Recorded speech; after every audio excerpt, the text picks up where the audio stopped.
In 1941, a small black and white cat boarded the most feared battleship in the German Navy.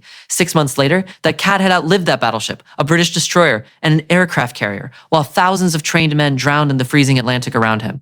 He started the war on the German side, got captured by the British, and then casually rode the very ship that had destroyed his original home. Every single vessel this animal touched ended up at the bottom of the ocean. Yet, his personal survival rate remained a pristine, mocking 100%. Today, I want to tell you the story of World War II's most cursed employee, a feline known to history as Unsinkable Sam. And more importantly, I'm going to show you why historians are still fighting in the trenches over whether this four-legged double agent was a genuine military miracle, an Axis saboteur, or quite possibly the greatest lie the British Navy ever told themselves. To understand how a cat ends up orchestrating a multi-ship demolition derby, you have to understand that animals on warships weren't just cute mascots. They were standard-issue military personnel. For hundreds of years, navies all over the world carried cats to control rats and mice that would otherwise eat the food rations and chew through electrical wiring. You didn't just bring a cat aboard for good luck. You brought him because he was the pest control department. He had a job. What wasn't normal, however, was an employee who repeatedly outlived his workplace. Our story starts in May of 1941, aboard the Bismarck. At the time, the Bismarck was the pride of the German fleet, a floating steel monster that had just blown the legendary British battlecruiser HMS Hood out of the water in 3 minutes flat. The British were so furious about the loss of the Hood that they basically pointed every gun they had in the Atlantic Ocean at the Bismarck and said, "Hunt that thing down." And they did. After a brutal multi-day chase, the British trapped the Bismarck and sank her. It was a total catastrophe for the German crew. Out of more than 2,200 men on board, only about 100 survived. That is a survival rate of roughly 5%. But a few hours after the ship went under, sailors aboard the British destroyer HMS Cossack spotted something bobbing in the oil-slicked wreckage. It wasn't a German admiral. It wasn't an officer. It was a black and white cat, clinging to a floating plank of wood, looking profoundly inconvenienced. The British sailors pulled him out of the water and decided to adopt him on the spot. They even gave him a new name, Oscar. Now, you might think Oscar sounds like a cute, dignified name for a cat. It is not. In the International Code of Maritime Signals, the letter O is pronounced Oscar, and the flag for Oscar officially means one thing: man overboard. So the British Royal Navy literally rescued a cat from a catastrophic shipwreck, named him Help, I Am Drowning, and then immediately put him to work on another warship. It is the nautical equivalent of adopting a dog from a burning building, naming him Arson, and making him live in a fireworks factory. You would think that surviving one of the biggest naval battles in human history would entitle an animal to a nice, quiet retirement on a farm somewhere. But the military HR department had other ideas. Oscar officially became the ship's cat for HMS Cossack. And for a few months, things went great. He caught mice, he ate Royal Navy rations, and he lowered crew morale only slightly by staring at everyone like they were already dead. Then came October of 1941. The Cossack was escorting a convoy from Gibraltar to the United Kingdom when a German U-boat, U-563, spotted them in the dark. A single torpedo slammed into the Cossack's hull. 159 crew members were killed in the blast and the subsequent chaos. The ship was taken under tow, but the damage was fatal. A few days later, the Cossack broke apart and sank beneath the waves.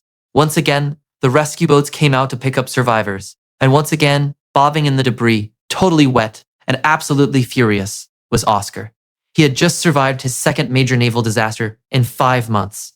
His personal survival record was now 2 for 2, while the steel warships beneath him were batting 0. Now, I need you to put yourself in the shoes of a British naval officer in late 1941.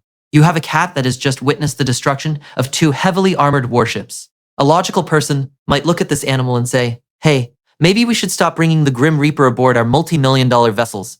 Maybe we just let him live in a post office on dry land. Instead, the Royal Navy did the funniest thing imaginable. They transferred him to an aircraft carrier. And not just any aircraft carrier. They put him aboard HMS Ark Royal. This is where the story crosses over from bad luck into what feels like a Shakespearean revenge plot. You see, the Ark Royal wasn't just some random ship. A few months earlier, it was the biplanes launched from the deck of the Ark Royal that had dropped the torpedoes that crippled the Bismarck's steering gear, directly causing the Bismarck to get sunk. Let that sink in. Oscar was now living on the exact ship that had hunted and destroyed his first home. If he was an Axis secret agent, he had just failed his way to the absolute top of the enemy's organizational chart. By this point, the sailors had stopped calling him Oscar and had given him a new, much more ironic nickname, Unsinkable Sam.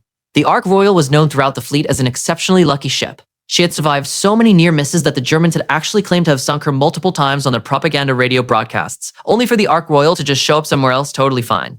Surely, the crew thought, a lucky ship can cancel out a cursed cat. They were wrong. On November 13th, 1941, just 3 weeks after Unsinkable Sam came aboard, a German submarine called U-81 fired a single torpedo into the side of the Ark Royal.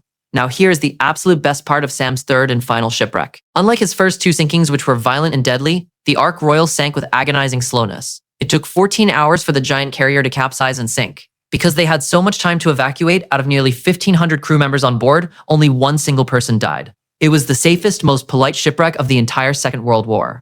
When the rescue motorboats swept the area to pick up stragglers, they found Unsinkable Sam lounging on a floating canvas mattress. Eyewitness accounts say he was unharmed, completely dry, and visibly enraged. One sailor reportedly looked at the cat floating on his little waterbed and muttered, "That thing has more lives than the rest of us combined." At that exact moment, somebody in the British Admiralty finally woke up and smelled the coffee. 3 warships in 6 months was enough. The Navy officially grounded Unsinkable Sam. They took away his sea legs and sent him to live in the offices of the governor of Gibraltar. Let me paint that picture for you.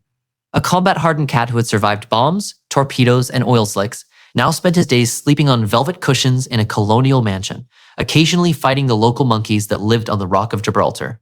Eventually, Sam was shipped off to a sailor's retirement home in Belfast, Northern Ireland, where he lived out the rest of his days in absolute peace until he passed away of old age in 1955. Today, if you walk into the National Maritime Museum in Greenwich, London, you can see a permanent, framed pastel portrait of him. It is titled simply Unsinkable Sam, and he looks out of the frame with an expression that says he would gladly sink a 4th warship if you gave him half a chance. You really have to wonder, why did the British keep bringing him aboard new warships after the Cossack went down? It all comes down to one of the oldest, most intense naval superstition. For centuries, British sailors genuinely believed that ships' cats had supernatural properties that could protect a vessel from storms and disasters. Black cats in particular were considered the ultimate maritime good luck charms. But here's the twist. Sam wasn't a solid black cat. He was a tuxedo cat, black and white by color. He was literally wearing a half-luck, half-curse uniform. Every single time he trotted up a gangplank, he was flipping a coin with destiny, and the warships underneath him lost the toss every single time. During his final decade of retirement at the Home for Sailors in Belfast, he was treated like absolute royalty.